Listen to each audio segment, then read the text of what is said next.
યુજીસીના નવા નિયમ પર સુપ્રીમ કોર્ટે રોક લગાવી છે। નવા યુજીસી નિયમમાં ભાષાની અસ્પષ્ટતા હોવાનું સુપ્રીમે કહ્યું છે।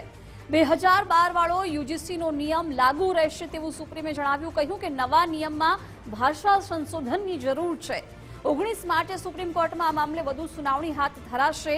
કેન્દ્ર સરકાર અને યુજીસીને પણ સુપ્રીમ કોર્ટે નોટિસ આપી છે। સાથે જ નવા નિયમ મુદ્દે કમિટી બનાવવાનો પણ આદેશ કરવામાં આવ્યો છે।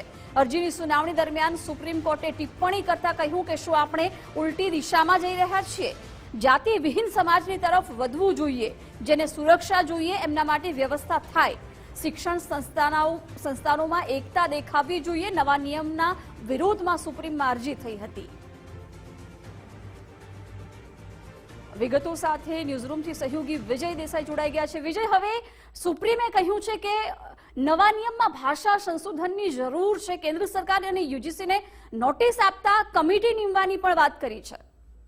બિલકુલ, આ સૌથી છેલ્લા કેટલાક સમયથી વિવાદોમાં ઘેરાયેલો આ જે નવા નિયમ છે યુજીસી રોલબેકના નામથી જ્યારે વિરોધ પ્રદર્શન શરૂ થયા કે જે છેલ્લા પખવાડિયાથી દેશભરની અંદર એક રાજકીય રીતે સામાજિક રીતે પણ જે પ્રકારનો વિરોધનો વંટોળ ઉઠ્યો હતો, આ મુદ્દે જ્યારે સુપ્રીમ કોર્ટની અંદર અરજી થઈ અને તે મુદ્દે સુનાવણી કરતા આજે સુપ્રીમ કોર્ટે યુજીસીના નવા નિયમ પર રોક લગાવી છે, એટલે કે સ્ટે આપી દીધો છે। 19 માર્ચે વધુ સુનાવણી હાથ ધરવામાં આવશે અને જ્યાં સુધી નવા નિયમ અંગેની જે નવી ગાઈડલાઈન બનાવવા માટે કમિટી બનાવવા માટેનો જે આદેશ કર્યો છે એ નવા નિયમ ન બને ત્યાં સુધી જૂનો યુજીસીનો 2012નો જે નિયમ છે તે લાગુ રહેશે એવું પણ સુપ્રીમ કોર્ટે સ્પષ્ટ કર્યું છે। જોકે આ સમગ્ર મૂળ જે છે વિવાદનું એ એટલા માટે ગણવામાં આવી રહ્યું છે કે આની અંદર ઘણું બધું બંધારણીય રીતે ઉલ્લંઘન થઈ રહ્યું હોય તે પ્રકારનો આરોપ કરવામાં આવ્યો હતો અને તેને લઈને એક જે અરજી દાખલ કરવામાં આવી હતી તેની અંદર સ્પષ્ટ રીતે એવો પણ આરોપ લગાવવામાં આવ્યો હતો, એવી રજૂઆત પણ કરવામાં આવી હતી સુપ્રીમ કોર્ટમાં કે આનાથી શૈક્ષણિક સંસ્થાનોની અંદર જાતિગત ભેદભાવ વધશે અને ઘણા બધા બંધારણીય અધિકારોનું પણ આની અંદર ઉલ્લંઘન થાય છે। આ મુદ્દે સુપ્રીમે આજે સુનાવણી દરમિયાન ઘણી બધી ટિપ્પણીઓ પણ કરી। સુપ્રીમ કોર્ટે સ્પષ્ટ કહ્યું કે આ પ્રકારે શૈક્ષણિક સંસ્થાઓની અંદર આપણે શું કોઈ ઉલટી દિશાની અંદર જઈ રહ્યા છે? આ પણ એક મહત્વપૂર્ણ ટિપ્પણી છે તે સુપ્રીમ કોર્ટે કરી છે। સાથે સાથે સુપ્રીમ કોર્ટે એ પણ કહ્યું છે કે જાતિ વિહીન સમાજની દિશાની અંદર આપણે જાતિ વિહીન સમાજ છે એ દિશાની અંદર આપણે આગળ વધવું જોઈએ અને જેમના માટે સુરક્ષાની જરૂર છે તેમના માટે સરકાર અને અન્ય જે રીતનું શૈક્ષણિક સંસ્થાનો છે તે વ્યવસ્થા કરે।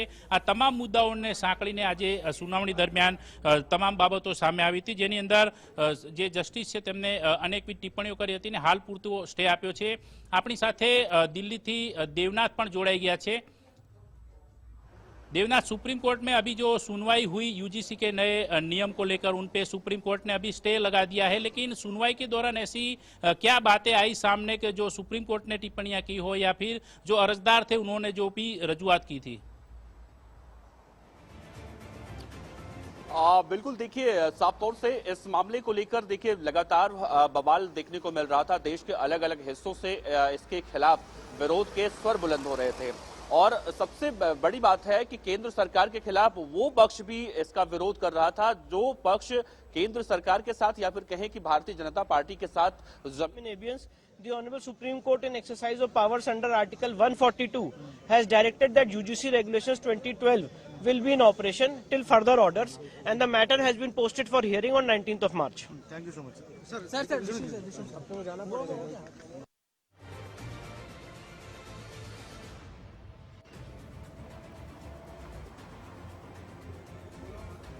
બિલકુલ, તો આ જે નિયમો હતા તેની અંદર સૌથી અગત્યનો કલમ 3C છે તેને લઈને વિરોધ કરવામાં આવતો હતો કે જેની અંદર જાતિ આધારિત ભેદભાવ થયો છે એ પ્રકારનું। જો કે આજે અત્યારે વિષ્ણુ શંકર જૈન જે વકીલ છે તેમણે પણ દલીલ કરી હતી કે આ ભેદભાવ જે છે એ બંધારણની કલમ 14 અને 19નું ઉલ્લંઘન કરે છે અને શિક્ષણમાં આવો ભેદભાવ છે તે સામાજિક વિભાજનનું કારણ પણ બને છે। આપણી સાથે દેવનાથ પણ જોડાયેલા છે। દેવનાથ, आगे ऐसी कौन सी दलीलें हुई और सुप्रीम कोर्ट ने भी क्या कहा उसके बारे में आप भी बताइए जरा। बिल्कुल विजय, देखिए जैसा कि मैं जिक्र कर रहा था कि जब से यूसीसी बिल लगातार इसका विरोध देखने को मिल रहा था और आज जब इस पूरे मामले की सुनवाई चल रही थी तो याचिकाकर्ताओं ने साफ तौर से इसे और छात्रों के लिए, खासतौर से जो सवर्ण है या फिर जनरल कैटेगरी के छात्र हैं उनके खिलाफ इसे बताया था। और इस पूरे मामले में सुप्रीम कोर्ट में आज जब सुनवाई हुई तो सुप्रीम कोर्ट में दोनों पक्षों की तरफ से लगातार दलीलें दी गई और दलीलों के बाद से सबसे पहला तो देखिए इस पे स्टे लग चुका है और दूसरा ये इस पूरे मामले की सुनवाई आने वाले 19 मार्च को निर्धारित की गई है। केंद्र और यूसीजी यानी दोनों को नोटिस भी सुप्रीम कोर्ट ने दिया है और इस पर अपना जवाब भी इन्हें दाखिल करना है। तो यानी साफ तौर से विजय देखें, जब से हम देख रहे थे लगातार इस पूरे मामले में विरोध प्रदर्शन हो रहा था और कई याचिकाएं लगाई गई थी इस पूरे मामले में। विष्णु शंकर जैन जो कि एक जाने माने वकील भी कहे जाते हैं, अयोध्या के मामले से लेकर कई ऐसे चर्चित मामले हैं, इस मामले को लेकर वो याचिकाकर्ताओं के साथ थे और इस पूरे मामले में आज लंबी बहस भी देखने को ली और इसी बहस का नतीजा है कि अब जो एक विरोध देखने को मिल रहा था उस विरोध में कहीं ना कहीं एक कहे तो स्टॉपर सा लगा है और अगली सुनवाई जब होगी उससे पहले केंद्र सरकार को भी यूजीसी को भी इस पूरे मामले में अपना रिपोर्ट सबमिट करना है कोर्ट के समक्ष। जी બિલકુલ, તો સુપ્રીમ કોર્ટે એ પણ કહ્યું છે કે જે પ્રકારે આ જે નવા નિયમ છે તેની ભાષાની અંદર કેટલીક અસ્પષ્ટતાઓ રહેલી છે તેના માટે વિશેષજ્ઞની કમિટી બનાવવામાં આવે, રીડ્રાફ્ટિંગ કરવામાં આવે યુજીસીના જે નવા નિયમ છે ને આના માટે સોલિસિટર જનરલને સુપ્રીમ કોર્ટે એ પણ કહ્યું છે કે આ બાબતે તાત્કાલિક પ્રતિષ્ઠિત વ્યક્તિઓની એક કમિટીનું ગઠન કરવામાં આવે। જો કે હાલ આ સમગ્ર મામલે સુપ્રીમ કોર્ટે સ્ટે આપીને 19 માર્ચ પર વધુ સુનાવણી મુકરર કરી છે ને ત્યાં સુધીમાં નવા નિયમોને રીડ્રાફ્ટિંગ કરીને સુપ્રીમ કોર્ટ સમક્ષ રજૂ કરાશે ને ત્યાં સુધી